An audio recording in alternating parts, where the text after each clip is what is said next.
Seluruh rakyat Indonesia kaget, karena hari ini ada 3 berita terbaru dan terupdate tentang Prabowo.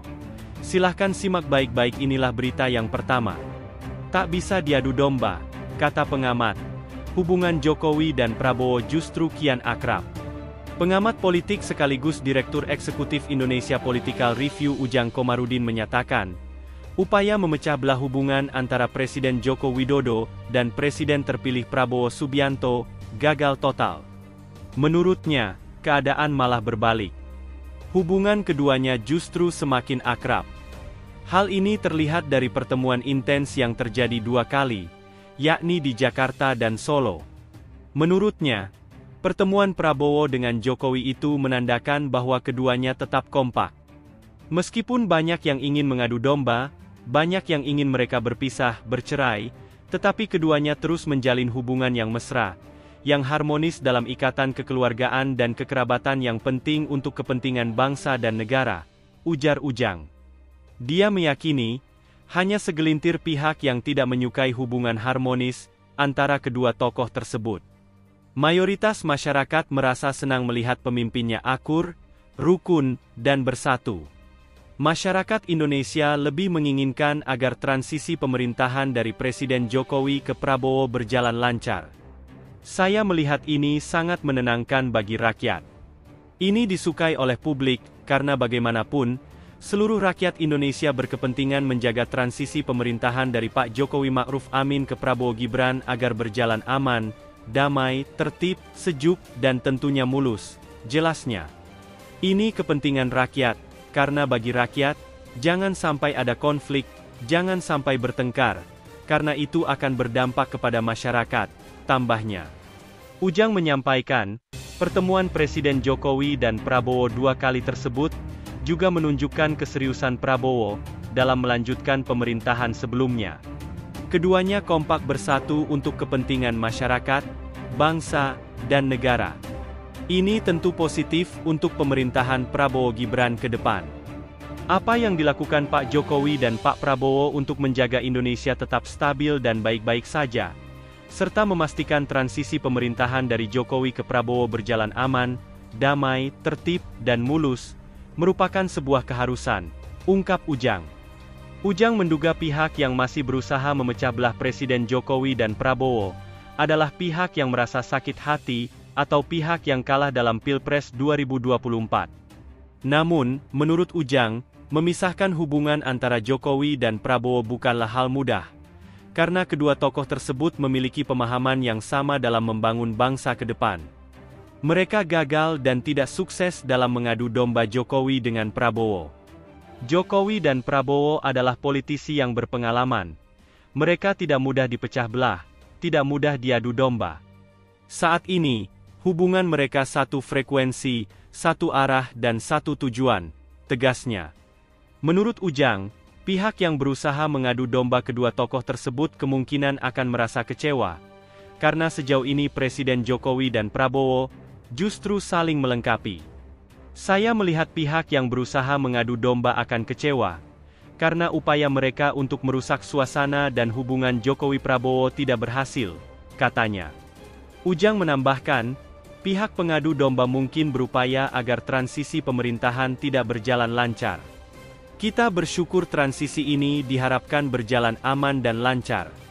Semua tokoh bangsa, termasuk Prabowo dan Jokowi, tetap guyub dan bersatu, harap dia. Ujang berharap, semua pihak mendukung transisi pemerintahan ini agar berjalan dengan baik, tanpa ada yang membuat kegaduhan, demi kepentingan bangsa dan negara, yang juga menjadi sorotan dunia internasional. Saya masih meyakini bahwa segenap bangsa Indonesia akan menjaga transisi pemerintahan agar aman, lancar, damai dan mulus, tutup Ujang. Itulah berita yang pertama. Sekarang Mimin akan bacakan berita yang kedua. Prabowo Subianto hari ini ulang tahun. Bertemu dengan Megawati akan jadi kadonya. Jakarta tepat pada hari ini, Prabowo Subianto memasuki usianya yang ke-73 tahun. Diketahui, Presiden Indonesia terpilih itu lahir di Banyumas, Jawa Tengah pada tahun 1951. Berdasarkan agenda diterima awak media, pada hari ini Prabowo masih akan berkegiatan di Hambalang, tepatnya di Padepokan Garuda Yaksa untuk memberikan pengarahan kepada calon menteri dan wakil menteri serta kepala badan lembaga di kabinetnya nanti. Selain itu, pada momentum hari ulang tahunnya digadang-gadang juga akan kembali terjadi peristiwa bersejarah, saat dirinya akhirnya kembali bertemu dengan Ketua Umum PDI Perjuangan Megawati Soekarno Putri. Namun demikian hal itu belum dapat dikonfirmasi secara valid. Awak media yang mencoba mengonfirmasi hal itu kepada putri dari Megawati, Puan Maharani masih mendapat jawaban mengambang. Insya Allah, kata wanita yang juga menjabat sebagai Ketua DPR RI. Sementara itu, ucapan selamat ulang tahun kepada Prabowo Subianto datang dari Ketua Harian Partai Gerindra Sufmi Dasko. Melalui akun sosial media Instagramnya, Dasko menyampaikan doa terbaiknya kepada Prabowo agar senantiasa diberi kesehatan. Mewakili pribadi dan seluruh kader Partai Gerindra mengucapkan selamat ulang tahun pimpinan kami Pak Jenderal TNI Haji Prabowo Subianto. Semoga selalu diberikan kesehatan, keberkahan dan kekuatan dalam menjalani mandat rakyat ke depannya, kata Dasko yang juga mewakili seluruh kader Partai Gerindra.